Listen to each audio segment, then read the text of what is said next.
சித்தகுரு நித்யானந்தாயை நமः. ஓம் சித்தகுரு நித்யானந்தாயை நமः. ஓம் சித்தகுரு நித்யானந்தாயை நமः.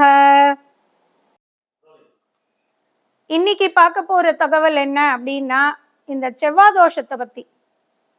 இந்த செவ்வாதோஷம் அப்படிங்கிறத போட்டு உருட்டி பெரட்டி ஒரு வழி ஆகுது. செவ்வாதோஷத்துக்கு 26 வயசு வெறியல் மட்டும்தான் மரியாதை.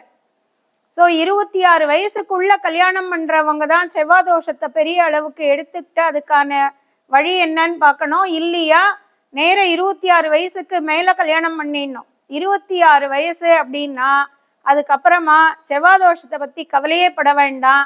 அதை பத்தி மறந்துட்டு நீங்க கல்யாணத்தை பண்ணலாம். செவ்வாதோஷத்துக்கு மரியாதை 26 வயசு தான். ஸோ அதை பத்தி அதுக்கு மேல நம்ம கவலைப்பட வேண்டாம். இந்த வீடியோ உங்களுக்கு பிடிச்சிருந்தா லைக் பண்ணுங்க, ஷேர் பண்ணுங்க, கமெண்ட் பண்ணுங்க, மறக்காம சப்ஸ்கிரைப் பண்ணிடுங்க, அந்த பெல் பட்டனையும் கிளிக் பண்ணிடுங்க.